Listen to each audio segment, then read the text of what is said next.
Hi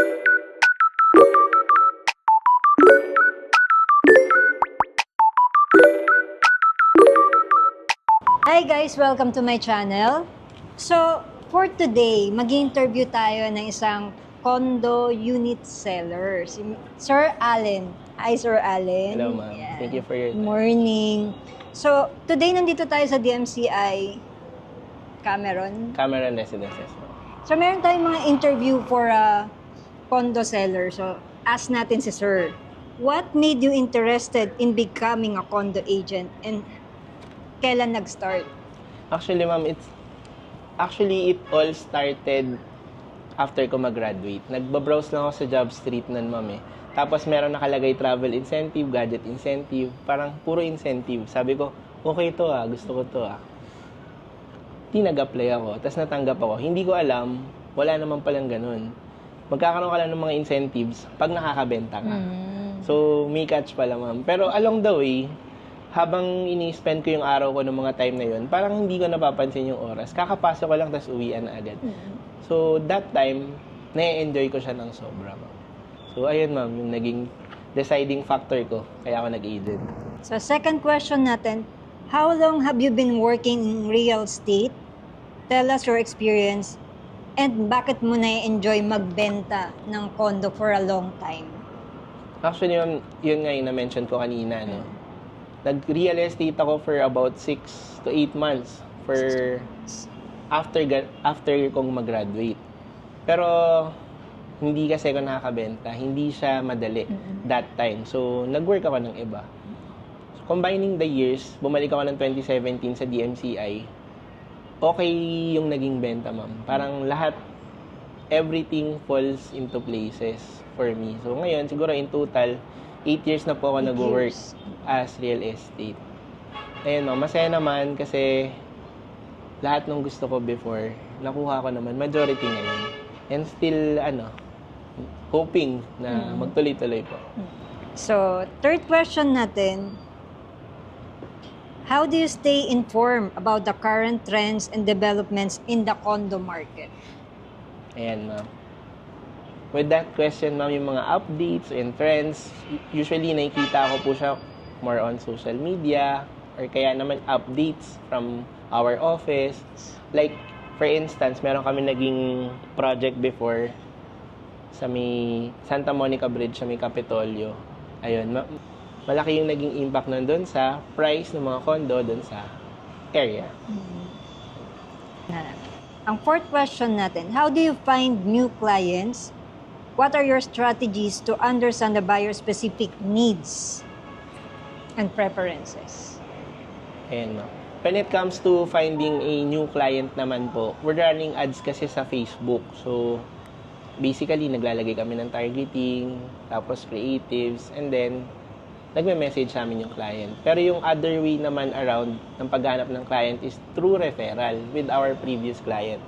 If you're having a good relationship naman with them, madali na rin yung referral from them. Ayun, ma'am, yun yung nagiging strategy ko. Tapos, yung paghanap naman ng quality, malalaman mo naman yun along the way ng pag-uusap nyo eh.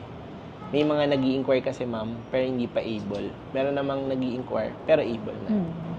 Can you describe your preparation and typical process when showing a condo to a potential buyer? Okay, describe your preparation. When it comes to preparation, ma'am, since I'm doing this for a couple of years na, medyo ang nagiging preparation ko na lang kung Zoom ba siya or viewing.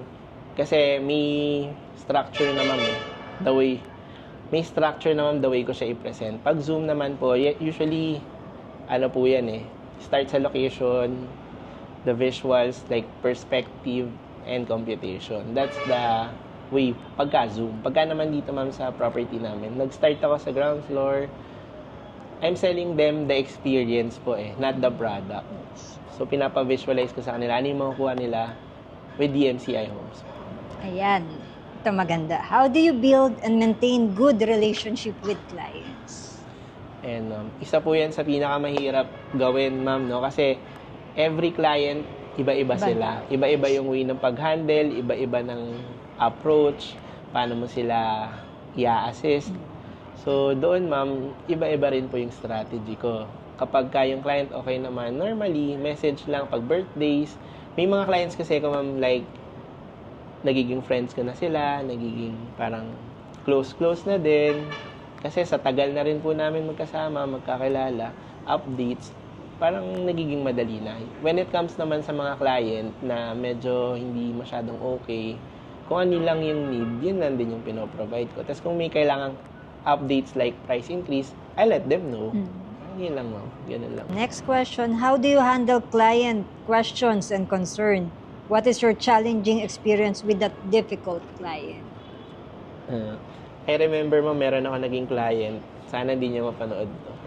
2022. Actually, nothing against naman sa kanya. Kaya lang, pagbaba pa lang namin ng car, ang tanong niya agad sa amin ng friend ko, nakatapos ba kayo ng pag-aaral? Parang ganun agad yung tanong niya. So, yun, kaka-start pa lang namin magkita, parang ganun na agad yung sinet niyang sabi ko. Siyempre, ma'am, Iba dating. Iba dating. Yes. Ang dating sa amin, parang inaano naman kami nito. Pero hinandle namin siya ng ganito, ma'am. Yes, ma'am, nakatapos naman po kami ng pag-aaral. 4 years graduate naman kami. At the same time, parang okay na, pinakita namin sa kanya na hindi naman din ganito lang basta-basta yung inaaral mo rin. Like yung mga technicalities, para ka na ring engineer, para ka, in a way, salesman, tapos product presenter ka pa. Hindi naman yung pag-aahente, ganun-ganun na lang. Kahit di ka nakagraduate, pwede ka mag-agent. So, yun ma'am, along the way dun sa presentation namin, na-prove naman namin na hindi naman din kami yung basta-basta lang din na agent. Na hindi naman porket gusto mag-apply din sa DMCI, approve ka na agad. Kasi with DMCI ma'am, kailangan mo rin kasi meron kang pang-budget sa ads. Kasi dito more on ads kayong labanan namin. Hindi na siya yung typical na flyering. Flyers, yes. At bonus na yun. Pero yung typical na ginagawa ng iba, hindi na masyado So sa it's magastos. Yes, diba? ma'am, actually. Hindi ko na lang babanggitin kung magkano yung nagagastos namin per month. Pero, kailangan mo rin talaga mag-invest. Para rin siyang business. What qualities do you think are important for a successful condo agent? Ayan, ma'am.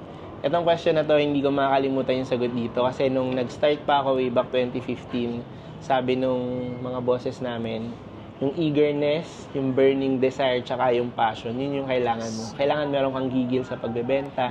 Hindi pwede, sige, sana makabenta ako. Hindi yung ganun. Dapat mataas yung pangarap mo. Dapat masipag ka. Tsaka dapat you're doing the extra mile. Hindi yung, kunwari, nagtawag ako ng 50 calls ngayon, walang nag-reply. Dapat meron ka alternatives. Ano pa ba yung pwede mong gawin? Hindi mo pwede kasing sabihin na nagawa mo na lahat eh. Kasi bakit yung iba may result, bakit ikaw wala? So yun ma'am, yun yung kailangan mo. Tsaka syempre, pinaka-importante sa lahat yung dasal. Meron ngang sinabi sa akin before, STDD daw yung pinaka-importante. Sipag, tiyaga, diskarte, at higit sa lahat dasal. Yun yung pinaka-importante ma'am. Kasi yung mga pinagpe-pray natin before, hindi natin napapansin, nasa atin na ngayon. Yun na yung questions natin for Sir Allen. So, little summary lang dun sa nasabi niya. Tama yun eh. Kung gusto mo makuha or mag-succeed in life, oo, masipag ka, pero you don't pray. Pero, minsan it comes to the right timing pa rin. So, hindi po pwede kasing luck lang eh. Swerte naman niya, tapos wala naman siyang ginagawa. So, kailangan talaga ng sipag, tiyaga, tsaka dasal. Yun, para sa akin. Tsaka dedication talaga. Kung gusto mo talaga, isipin mo, bakit siya pwede? Tapos ako hindi ko magawa. So, titingin ka ng other ways kung bakit. Paano kaya? Hindi kasi po pwedeng, hindi, dito na lang ako kasi ginawa ko na naman lahat eh. Para sa amin sa aming mag-asawa, lagi namin iniisip yun na, anong mali sa ginawa natin? Bakit hindi ito maayos? So, parang yun lang. So, yun, in-interview namin si Sir Allen as a condo agent kasi nga naging friend na rin namin siya over the years kasi nga kaya namin siya pinili, hindi siya pushy, di ba? Yes, Marami nag-o-offer pero iba to eh. Parang isang tanong, isang sagot. Yun ang sinasabi namin minsan eh, na parang kung gusto mo bilhin, bibili yan eh. Di ba? Pero ewan ko para sa amin lang eh, kasi ganun talaga. Kung gusto talaga nung tao yan, bibili talaga yan. So, ayun, thank you for your time, sir, and Yes, ma'am. looking for more transaction in the next years. Thank you, And ma'am. thank you po, thank Thank you. you po.